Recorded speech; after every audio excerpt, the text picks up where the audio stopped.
them accountable, Adhyaksha. We have to bring them into accountability.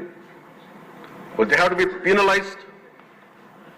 వాళ్ళు దయచేసి గౌరవ ముఖ్యమంత్రి గారికి నేను మీ తరపు నుంచి ఆయనకి తెలియజేస్తున్నాను అధ్యక్ష, దయచేసి వీరిని please we have to penalise them sir. వాళ్ళకి సరైన శిక్ష పడాలి సార్. వీళ్ళకి తప్పించుకోవడానికి కుదరదు సార్.